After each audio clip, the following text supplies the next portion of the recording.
So, the next FOMC meeting is going to be in July. Now, they're predicting that they're going to raise the interest rates by 1/4%.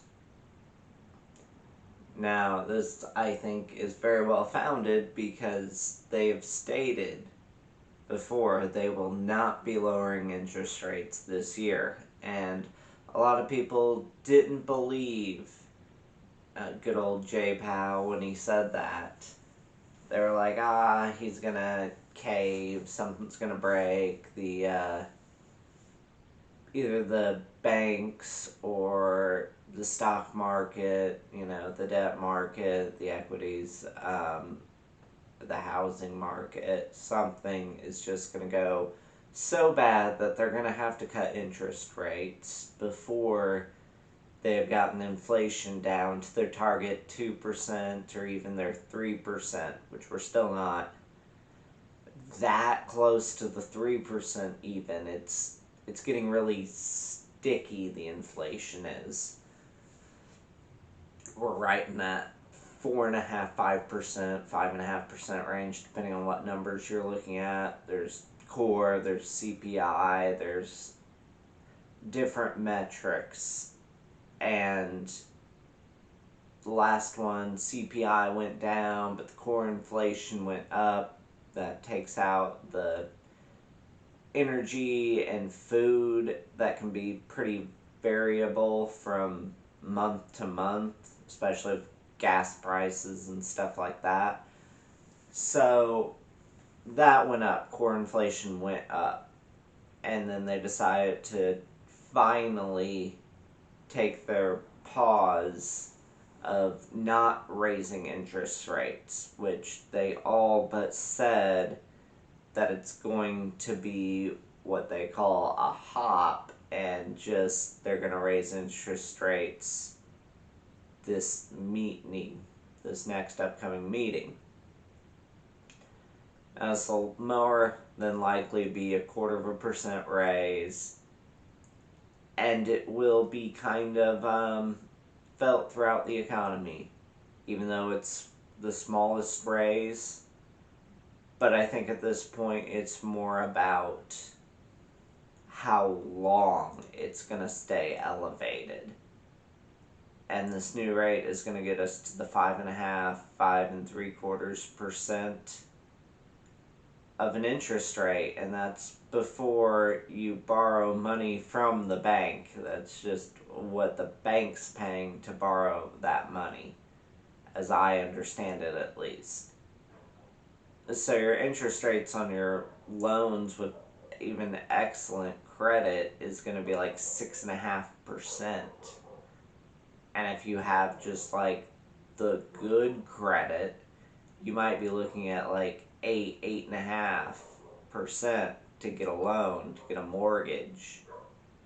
Now, I don't know how this is going to affect credit card interest rates and stuff like that, because I feel like they're already pretty close to like the maximum of what they can legally charge. I don't know what that is. I think it's like has to be under 25% or something like that, which they're probably most of them. Even if you have excellent credit, if your mortgage rate's going to be 6-7%, your credit card's probably already going to be like 12-15%. So I don't know how much higher those can really go for people who have like poor credit already. They're probably already screwed. So this next meeting will also be more about keeping it elevated and more about how long they're going to keep it, because they said they will not cut interest rates this year. And I believe that. A lot of people didn't believe that when they said that, but I'm pretty sure they said that back in like February or something. And back then it's kind of like, there's a lot of the year left. Who knows what's going to happen? But now that we're coming up on July, and the meeting won't be till July 21st through the 23rd, something like that. We're more than halfway through the year, and they stuck true to that. We got through this banking crisis thing because of the whole raising the interest rate too quick. Their treasuries started to lose value because of the whole bond yield curve thing. And if they slow down the rate, it'll slow down that. It'll give chances for the banks to restructure and just for treasuries to mature and be able to get the higher interest rates ones to offset that and stuff like that. And hopefully inflation keeps coming down this whole way. Now, kind of, what does it mean for you as an investor, or me as an investor? And there's something that I bet heavily on, which were the I bonds. And those rates should be coming down. At least the composite interest rate component of it.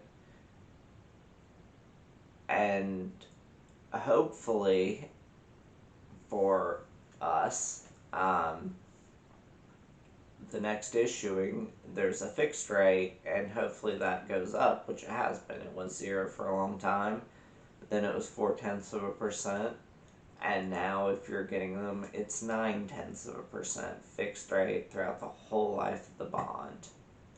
Now, whenever they do another, update the interest rates in November, who knows where it'll be. Maybe it'll be 1.2%, which would be pretty nice to have that part of the fixed rate that you get added on to the composite rate. If they do keep the inflation at that 2 to 3%, you could have a 2.9, 3.9% compounding bond, if they can keep inflation under control for 30 years. That's not a bad bet to get some guaranteed, gain on your money. Whereas if you've been in the stock market and been investing these last 2 or so years, it's been really wild with the whole drop of COVID, and then the spike up, and then now this kind of entering the recession and stuff coming down a lot and then leveling out and slowly kind of ticking down. It seems like we're in kind of this very flat, slightly downward motion right now, and that could change. That could change whenever interest rates do eventually get cut, most likely next year. Now, this could be one of the best times to get in right now, these last 4 or 5 months, while the interest rates are already kind of high and probably going to get higher. But in maybe 6 months they start getting cut, and the stock market would love that, and interest rates go down and stocks go up, and you got in at a good time maybe. Or maybe next year it's more of these slow hops where they just don't raise it, and they raise it a quarter, then they don't raise it in the next meeting, and maybe they don't raise it at the meeting after that, and then they raise it another quarter, and the whole course of the year is just it's slowly ticking up another percent or something. And then the market would hate that. And more so that less homes are being sold, less money's flowing through the economy that way. Less people are taking out auto loans, less people are taking out remodeling loans and stuff, and all these other sectors are all going down, cutting jobs and stuff like that. So who knows? It's a crapshoot of what could happen. But right now, in the immediate future, most likely what's going to happen is 3 weeks from now, loans are going to get more expensive. You're going to be paying another 0.25% in interest, and the economy is going to cool off a little more. Now, will this eventually cool off the whole wage inflation stuff? I don't know. I kind of doubt that. I don't feel like we're anywhere near that right now. Labor is still very much in demand. It is still very hard to find people to do these jobs, and I think people are just going to have to keep paying. So, there we go. FOMC meeting in 3 weeks. We'll see what happens. Thanks.